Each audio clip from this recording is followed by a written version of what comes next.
ଆସିଗଲାଣି। ଆରେ ପୁଅ ମୋର ଆସତେ ଡେରି ହେଇଗଲା ତୁ ତ ବ୍ୟସ୍ତ କିଛି ହବୁନି ହେଲା ଟଙ୍କା ଯୋଗାଡ଼ କରୁଛୁ ଟିକେ ଡେରି ହେଇଗଲା ମୁଁ ଦେଇଦେବି ହେଲେ ବାପା ମୋର ତ 50,000 ଟଙ୍କା ଦରକାର ଏତେ କମ ସମୟ ଭିତରେ ତମେ ଏତେ ଟଙ୍କା କୋଉଠୁ ଯୋଗାଡ଼ କର ବାପା ଆରେ ତୁ ଅଧା ବେପାରୀ ଜାହାଜ ପାଇଁ ମୂଳ କରିଛୁ କହିଲୁ ତୋର ପାଠ ପଢିବା କଥା ତୁ ପାଠ ପଢିବୁ ଟଙ୍କା କୋଉଠୁ ଆଇଲା କେମିତି ଆଇଲା ସେ କଥା ଚିନ୍ତା କରିବୁନି ହେଲା ଆଉ ଗୋଟେ କଥା ମନେ ରଖିଥିବୁ ମୁଁ ଚୋରି କରିନି କି କାହାଠୁ ଆଣିନି ହେଲେ ଟଙ୍କା କୋଉ ଶାସ୍ତ୍ରରେ ଲେଖା ହେଇଥିଲା କେଜାଣି ବଡ଼ ପୁଅ ବାପାର ସାନ ପୁଅ ମାର একদম ভুল যদি এই কথা নিহাতি লেখিବାକୁ ଥିଲା ତାହେଲେ ଲେଖିଥାନ୍ତ ସାନ ପୁଅ ବାପାର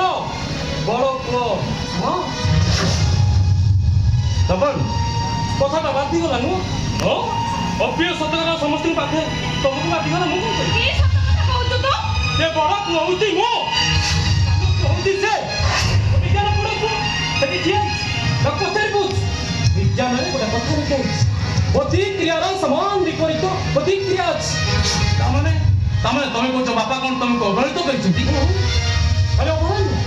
ବରଂ କହ ମୋ ଆଶା ଆଚ୍ଛାକୁ ତଣ୍ଟି ଚିପି ମାରି ମତେ ଗୋଟେ ଜିଅନ୍ତା ଶବ ସଜେଇ ଦେଇଛନ୍ତି ଜିଅନ୍ତା ଶବ ତାମାନେ ତମେ ଅନ୍ୟମାନଙ୍କ ପାଇଁ ଗୋଟେ ଆଦର୍ଶ ମଣିଷ ହେଇପାର ବାପା ହେଲେ ଗୋଟେ ଆଦର୍ଶ ବାପା ହେଇପାରିବନି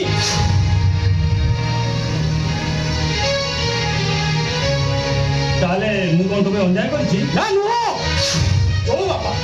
ନିଜ ପିଲାମାନଙ୍କ ପାଇଁ ପାଦ ଅନ୍ତର କରେ ଖୋଜେ